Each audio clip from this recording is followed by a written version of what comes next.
Waqad soroha sareng geus ngajelaskeun Syaikhus Suyukhina, siapa guru pirang-pirang guru kita, Zakaria Al-Ansor, Syekh Zakaria Al-Ansor, mu'alif kita Buyatul Usul, ulama wafat tahun 925 Hijriah. Sekarang 1400 berapa? 500 tahunan ya. Bianahu kalawan sanyana ieu tabu layul haku eta teu dibiaskeun biha kalawan ieu kusati. Bal balika alaihi eta tetep ka ieu man atayamu ari tayammum. Lakin tetapi napola ucap ilmiduhu mudinna ieu syekh Sayyiduna tegasna guru urang sadaya Ibnu Hajar. Kalau di kitab ini ada kalimat Sayyiduna itu maksudnya Ibnu Hajar Al-Haytami. Ada Ibnu Hajar Al-Haytami itu ulama yang wafat tahun 975. Ini muridnya Imam Zakaria Al-Ansor juga. Jadi Zakaria Al-Ansor punya murid Ibnu Hajar Al-Haytami. Ibnu Hajar Al-Haytami punya murid Zainuddin bin Abdul Aziz Al-Maribari. Ada lagi Ibnu Hajar yang satu lagi, Ibnu Hajar Al-Asqalani. Itu mah ulama tahun 824.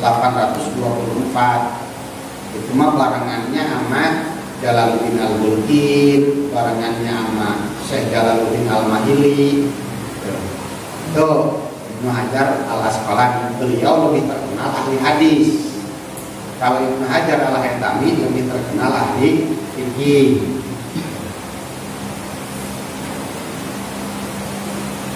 Waladi jeung ari pendapat yatajihu unggul ieu ladi al-afu eta ngamaaf didorurati karena darurat.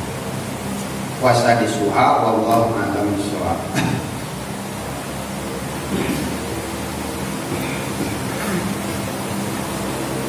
Ini ngaji di penghujung tahun, besok udah tahun depan ya.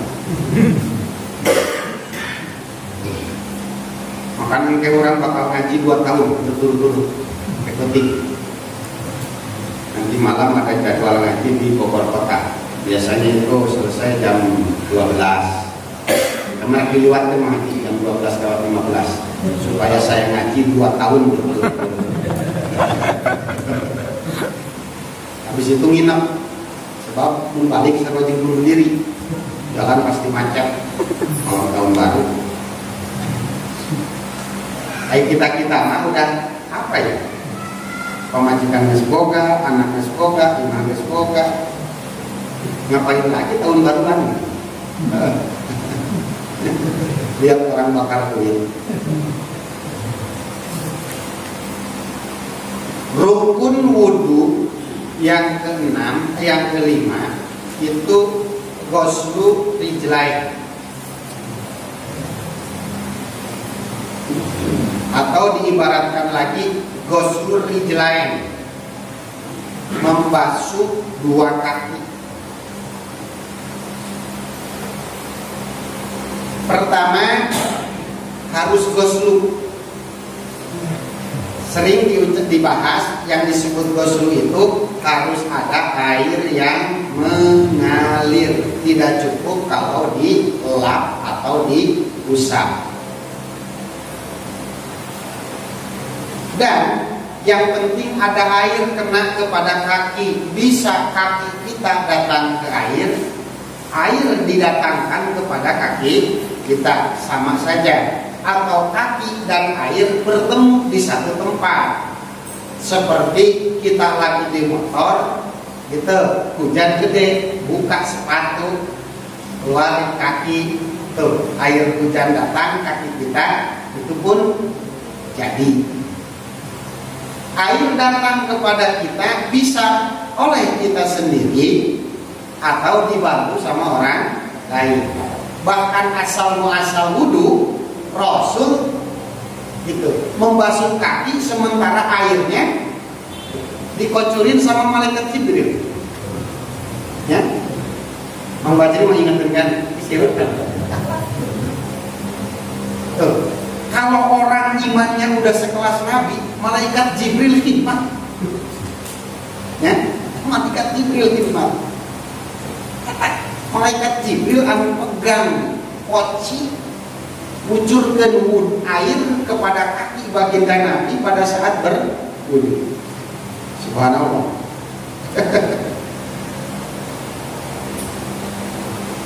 Tuh, yang pertama gosok baik oleh kita atau oleh orang lain, atau dengan cara disemprotkan pakai spray begitu tuh ya.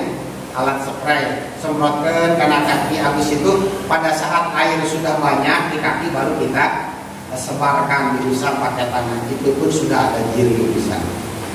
Yang kedua, gosok rijlaihi. Apa yang dimaksud rijlaih di sini? Rijlun. Pemirsa, bahwa rijlun itu makna asal nama kaki. Dan kaki itu banyak juznya. Itu dari mulai apa? Selangkangan itu udah masuk kaki di atas tuh, ya. Kiri kanan itu termasuk rijlun. Nah, dari rijlun ini dari apa? Dari atas sampai dengkul itu namanya fakhdun. Gitu. Ya, fakhdun.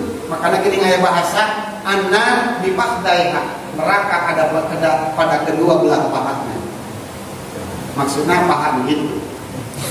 Baik paha. Fakhdun. Di bawah fakhdun ada sakun. Apa sak? Betis. Dan Al-Quran wal tapatis saku bisa. Pada saat nanti di mahsyar maka betis bakal beradu dengan betis lagi. Gitu. Kurangnya di kamar osok pabelin betis. Ngadu betis sama betis. Si Bajil urusan anak. Si Ajis ke tempat nafsu. Asa. Sak. Sambungan antara fakhdun dengan sak namanya rokbat atau rukbat. Dengkul. Sambungan dari fakhdun kepada sak, sambungan dari paha kepada betis namanya dengkul. Disebutnya rukbatun. Kalau dua rukbatan. Empat, ada lagi disebut kodamun. Apa itu kodamun? Nah ini nih yang pakai napak. Ya. Saya ditunjukkan nanti sopan kan? Ya, macam dan suku kalau itu. Ya. Ini nih yang suka dipakai sepatu, ya, yang suka dipakai, nah, dibungkus sama sepatu itu namanya kodam. Ya, kodam. Kodam. Batas dari sak menuju kodam itu namanya kakun. Sendi dari betis menuju kaki. Nah, disebutnya kakbun atau mata kaki. Lamun di Prancis disebutnya muncangan. Ini mata kaki. Ini sendi ya, sendinya.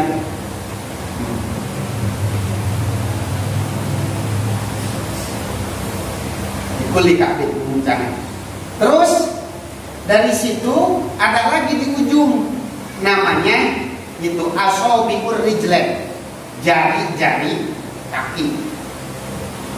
Baru di bawahnya kulit yang kasar namanya butunu rijli, ya, dampal kaki. Yang kedua butunu asobiur rijli.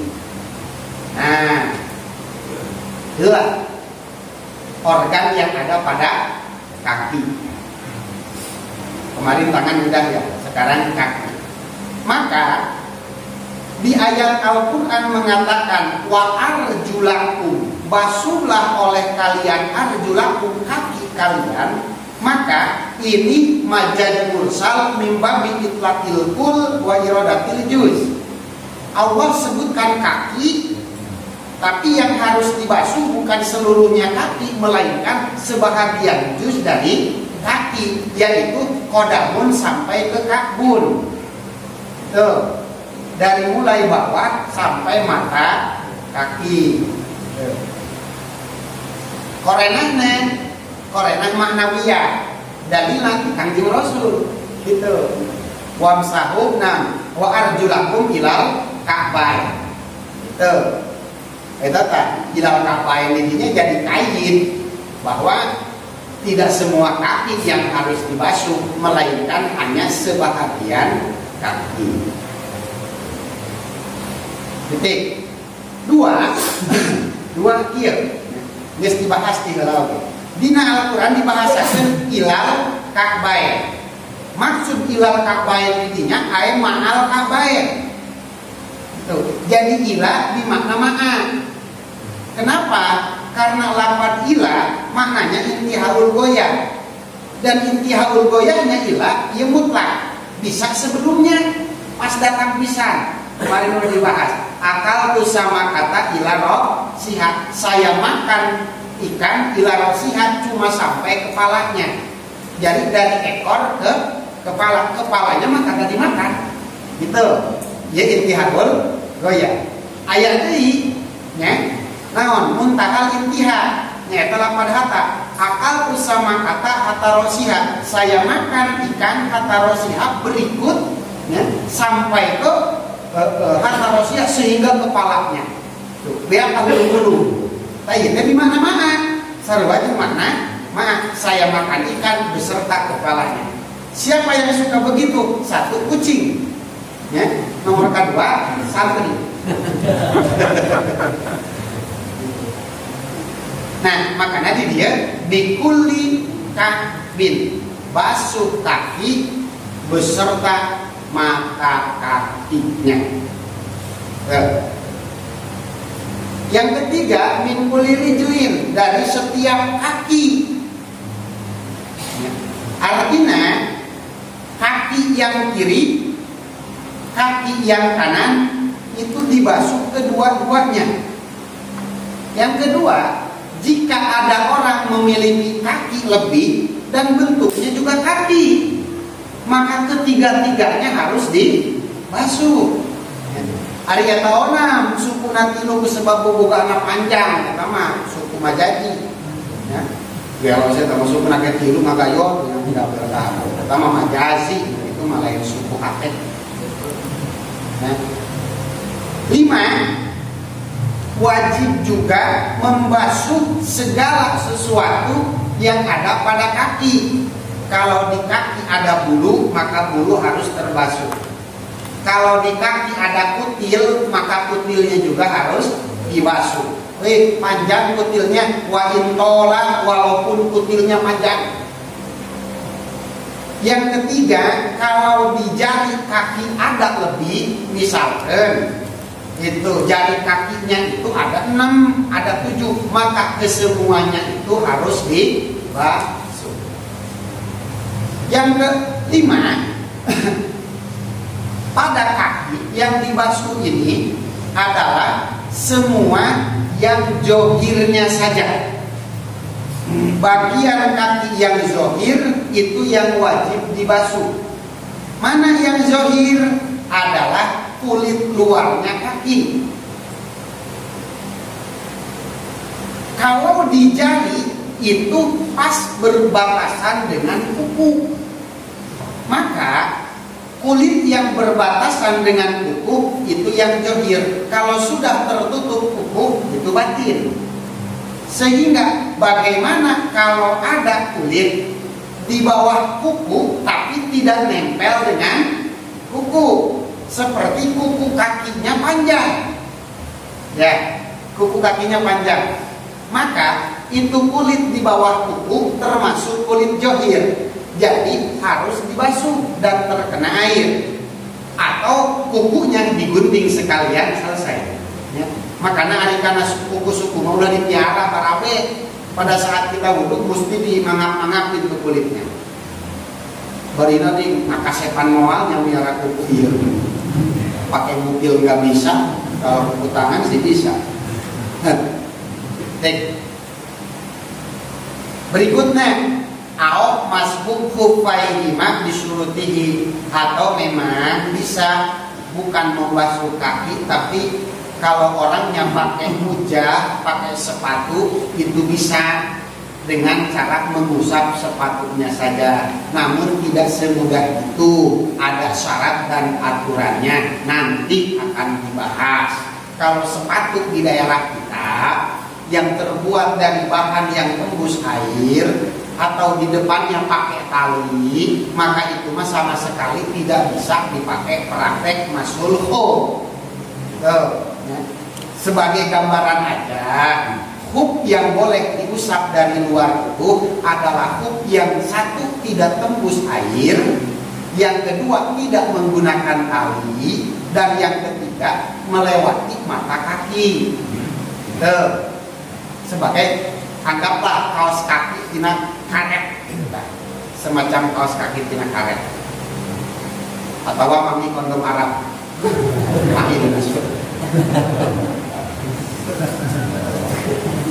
bukan Arab. Berikutnya, nah tadi yang wajib dibasuh adalah kulit bagian luar. Pertanyaannya, kalau kulit bagian dalam atau daging sekalipun, maka ini tidak wajib dibasuh, kecuali kalau ada kaki kita yang kena paku.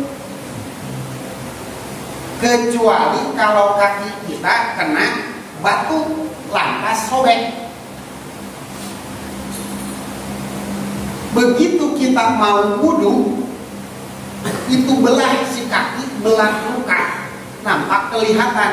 Maka yang tadinya batin sekarang jadi johir.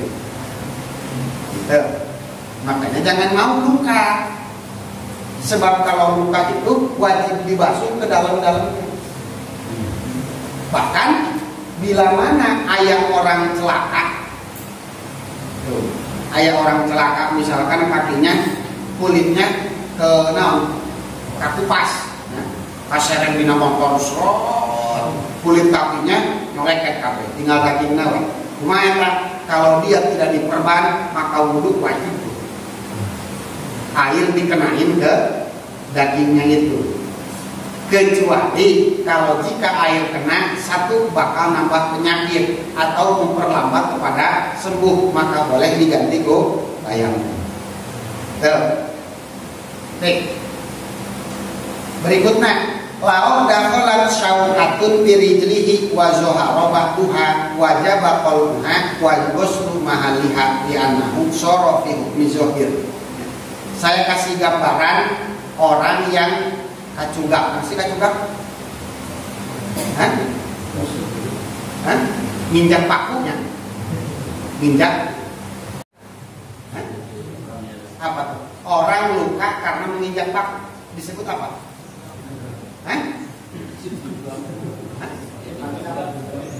Apa nginjak paku aja? Minjak paku ya? Yang nginjak paku ya? Kalau ada orang nginjak paku, bahasa sudah mah juga. Ya taksis. Kalau orang nginjak paku kan umum. Tidak semua orang yang nginjak paku lantas jadi luka. Paku nak ngedeng. Kalau pakunya lagi begini kita injak, luka enggak? Enggak.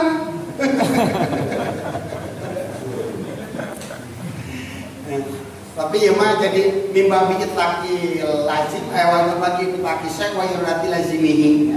Nggak maksud lincang paku udah dimaksud paku menangkungna gitu kan. Sehingga jadi luka. Maja jadi banyak. Kalau ada orang nginjak paku, pakunya paku payung, pastikan bagian atasnya nonjol. Maka itu pada saat mau wudu paku payungnya cabut, lantas itu si kulitnya agak dibuka sedikit, masukkan air ke sana. Kenapa? Karena bekas lubang bekas paku yang tajam tadi itu asalnya hukum batin, sekarang jadi hukum johir.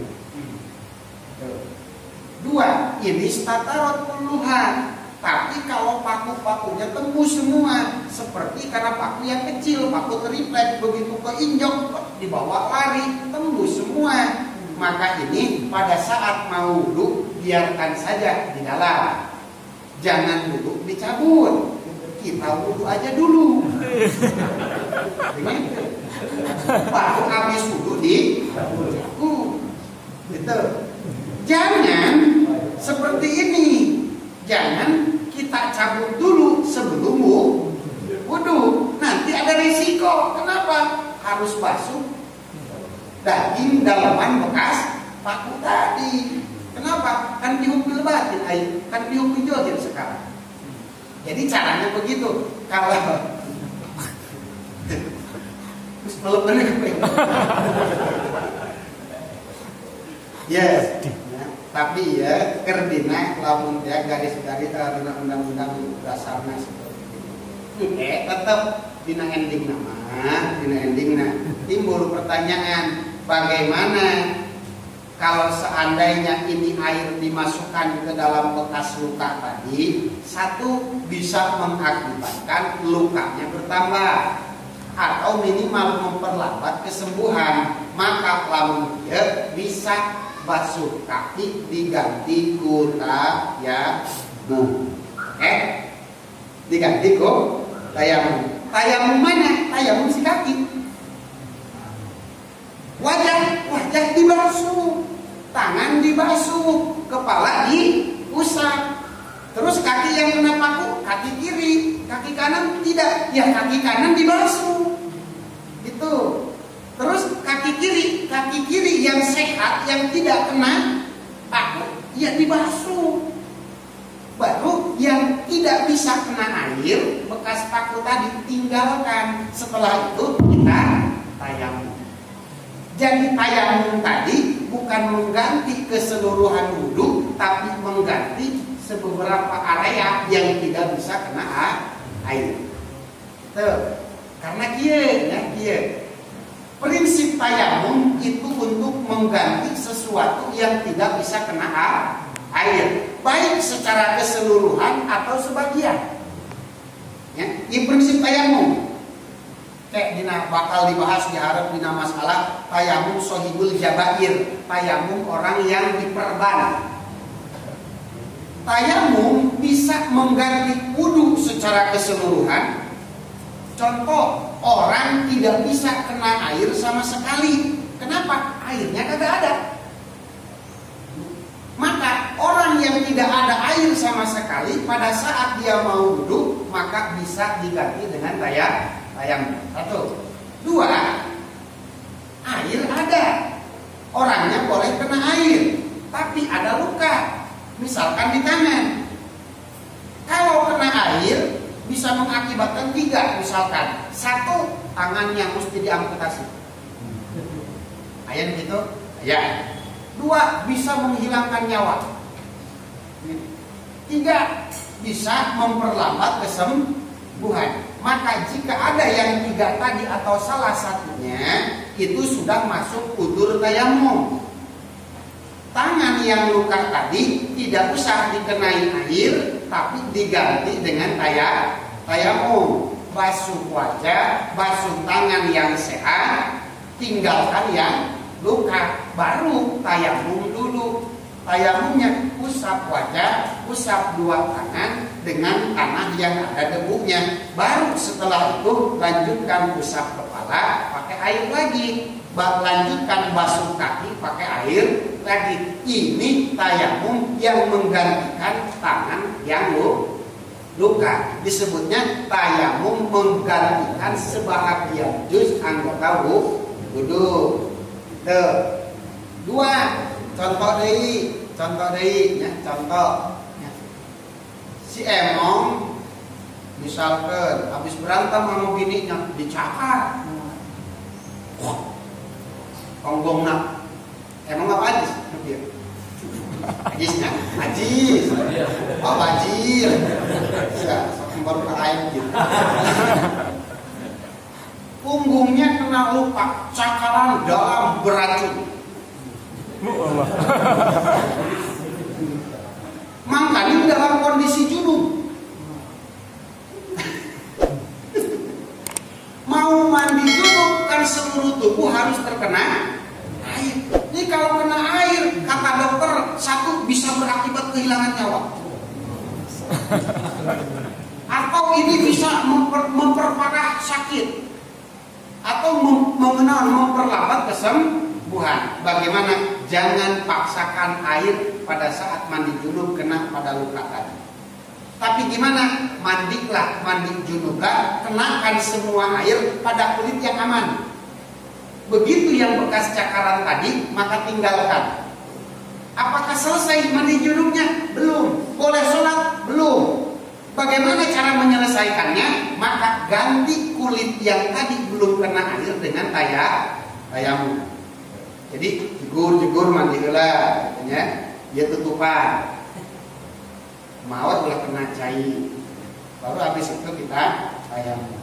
Atau tayamum dulu menggantikan yang ini. Habis tayamum baru mandi.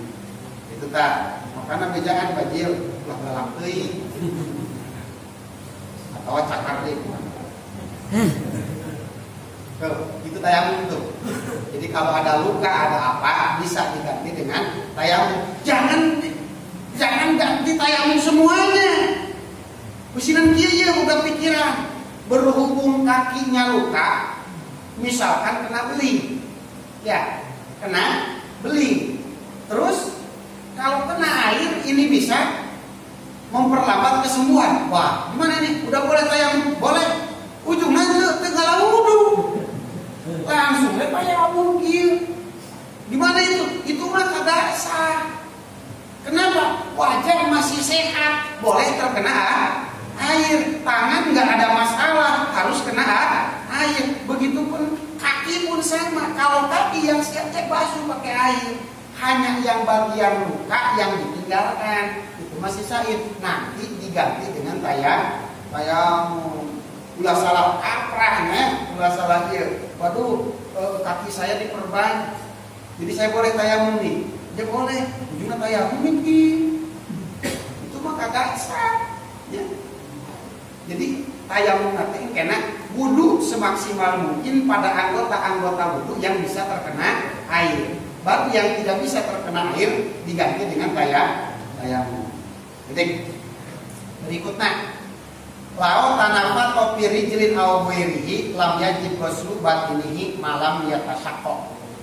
Cenang, kupret, buduk. Jadi cenang ieu geus rajana kupretnya. Kalau orang sudah buduk geus muncapekna, jadi koreng. Dina leungeun resepnya. Iya resep mata. Engke teh warnana mulai dari agak putih ke kuning-kuningan. Lendung semakin gede. Bikin heran resep mah eta. Eta ku emak bareta diobatan pakai minyak kelapa anu bikin sendiri. Ditaruh di atas sendok, baru dibakar di atas lentera. Nah, itu mah dijampe ya. Jampena ge jampe Sunda, jampe Arab. Pohon dia tahu kan? Saya guys itu minyaknya agak hangat, diolesin ke situ. Nggak lama kempes. Jadi tanpa pecah, tapi kempes sendiri. Kami tadi tanya ke mak, ayo, mana mana dibawa ke malaikat. Itu pentingnya yang percaya lain. Karena waktu kecil mah kita lebih senang dijampe daripada dokter. Kenapa? Kita percaya sama jampe. Kita mandi. Beda sama anak-anak kita sekarang. Anak-anak kita, istri-istri kita lebih percaya sama bidan daripada pada jampe.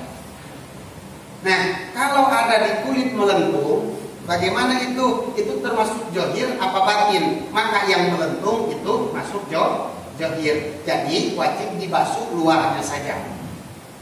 Tapi kalau pecah, kalau sobek, maka itu luar dan dalam masuk johir. Jadi wajib dibasuh semuanya. Luarnya masih dibasuh, dalamnya sobekin dikit, masukin air ke sana. Purih kadinya. Makanya tadi wudu dulu baru pecahin. Wajib ghuslu batinihi malam yang batik kecuali udah keburu rapat lagi. Kalau udah rapat lagi, maka ini masuk hukum johir lagi. Ya. Imam nostalgia we baheula. Siapa sih santri yang kepret duduk? Ya. Bahkan anak emak alhamdulillah baru duduk kabeh. Karena ulah era anak emaknya. Nama saya ke duduk. Nah bisa duduk berarti. Terakhir, ada orang bagaimana bayangkeunana orang-orang negro, orang Papua anu rambutnya ngabundel. Ya, rambut ngabundel. Begini, kalau ada orang rambut ngabundel, itu kan rambut pada saat mandi junub harus terbasuh semua, harus kena air semua. Sedangkan rambutnya ngabundel secara alami, emang diorong ini. Bagaimana orang yang seperti ini? Maka yukfa an batini uqadi syaqi dan aqada binafsihi. Kalau memang ngabundelnya bukan karena dikepang, melainkan terjadi atas sendirinya, maka ini tidak air tidak kena pada seluruh rambut pun dimaaf. Kenapa? Itu mah alami. Bahkan yang kedua, wa ulhiqo biha manibduliyah binawi tawuin lasiko bi usuli syahrihi. Kalau dulu namanya penyakit raget, ada nggak yang tahu?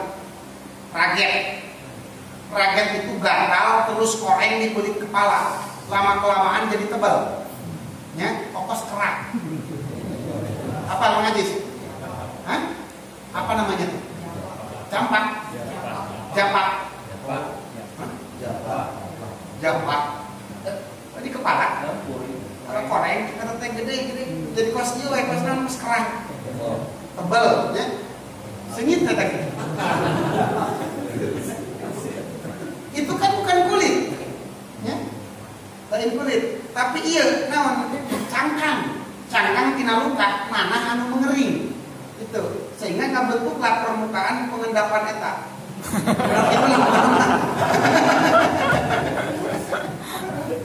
Gimana itu? Itu dapat menghalangi air kena pada kulit kepala. Gimana itu? Apakah harus dicopot? Tidak. Biarkan saja. Itu dimaaf. Tapi iya lamun dina bab mandi junub bukan bab wudu. Ini mah lagi ngomong-ngomong orang yang kena penghalang. Tuh. Jadi gimana itu? Biarkan saja dimaaf. Tapi kata Zakaria Ansor di anahu la yuhaqu bihima, la yuhaqu biha. Itu tidak dikiaskan ke sana, bal alaihi tayammum. Ya, tinggalkan yang itu ganti dengan tayammum. Tapi kata muridnya Syekhuna Ibnu Hajar al-aqu lidurrah, maafkan karena itu dalam kondisi darurat. Maka kesimpulannya dari sini, agama datang kepada kita bukan untuk mempersulit kita dalam beribadah, melainkan untuk memberi keringanan kita dalam rangka menjalankan perintah taklif dari Allah Subhanahu wa Ta'ala. Orang yang paling paham fikih, dia akan lebih bijaksana dalam menilai hukum-hukum anu berjalan di masyarakat. Bukan semakin ketat, bukan semakin galak, bukan segala dosa, segala doraka. Etan itu pikihan. Ya, orang yang ahli fikih asli mah dia akan lebih bijaksana. Pak Ustadz, ini gimana ini? Boleh, tapi begini. Ini gimana? Bisa, caranya begini. Ini gimana? Boleh, caranya seperti ini. Anu itu fikih asli. Tapi lamun anu gimana ya? Ini gimana? Bukan, dosa. Produktif sosial. Itu bahaya. Puasa di suha, wallahu a'lam bishawab.